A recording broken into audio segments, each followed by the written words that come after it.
بسم اللہ الرحمن الرحیم۔ سورہ فاتحہ پڑھنے کی فضیلت۔ سورہ فاتحہ، اس سورہ کے بہت سے نام ہیں، جیسے فاتحہ، فتحۃ الکتاب، ام القرآن، سورۃ الکنجو، کافیہ، وافیہ، شافیہ، شفا، سب مشانی، نور، رقیہ، سورۃ الحمد، سورۃ الدعا، تعلیم المسئلہ، سورۃ المنازعات، سورۃ التعاویذ، سورۃ التسعال، ام الکتاب، فتحۃ القرآن، سورۃ الصلاح۔ اس سورہ میں 7 آیتیں، 27 کلمے، 140 حرف ہے۔ کوئی آیت ناسخ یا منسوخ نہیں۔ شان نزول، یہ سورہ مکہ مکرمہ یا مدینہ منورہ یہ دونوں میں نازل ہوئی۔ عمرو بن شرحبیل کا کہنا ہے کہ نبی کریم نے حضرت خدیجہ سے فرمایا، میں ایک آواز سنا کرتا ہوں جس میں کہا جاتا ہے۔ ورقہ بن نوفل کو خبر دی گئی، عرض کیا، جب یہ آواز آئے آپ باطمینان سنیں۔ اس کے بعد حضرت جبریل نے حاضر خدمت ہو کر عرض کیا، فرمائیے بسم اللہ الرحمن الرحیم، الحمدللہ رب العالمین، یعنی اللہ کے نام سے شروع جو بہت مہربان، رحمت والا، سب خوبیاں اللہ کے جو مالک سارے جہان والوں کا۔ اس سے معلوم ہوتا ہے کہ نزول میں یہ پہلی سورت ہے، مگر دوسری روایت سے معلوم ہوتا ہے کہ پہلے سورہ اقرا نازل ہوئی۔ اس سورت میں تعلیماً بندوں کی زبان میں کلام فرمایا گیا۔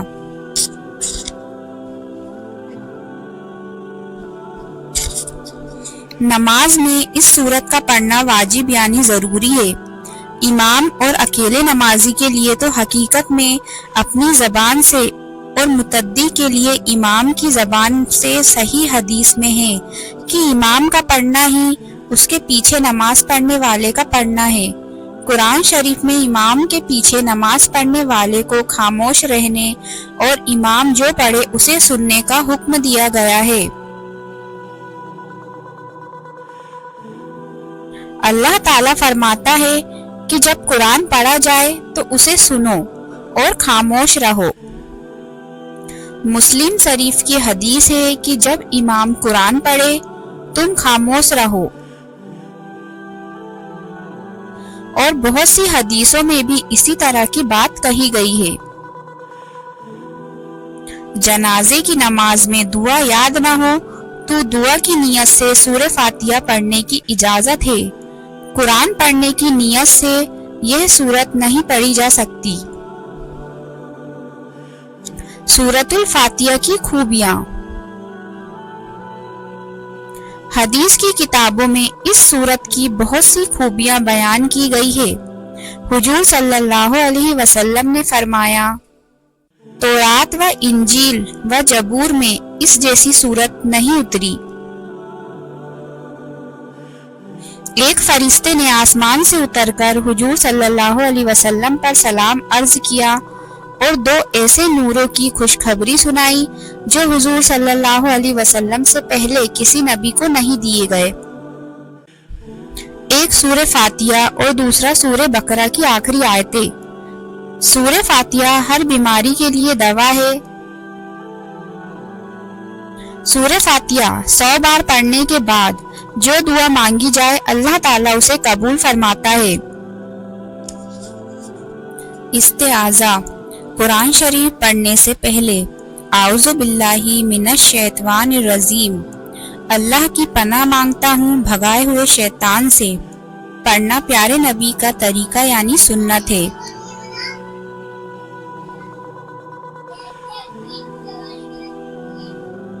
لیکن شاگرد اگر استاد سے پڑھتا ہے تو اس کے لیے سنت نہیں ہے۔ نماز میں امام اور اکیلے نمازی کے لیے ثنا یعنی سبحانک اللہم پڑھنے کے بعد آہستہ میں اعوذ باللہ من الشیطان الرجیم پڑھنا سنت ہے۔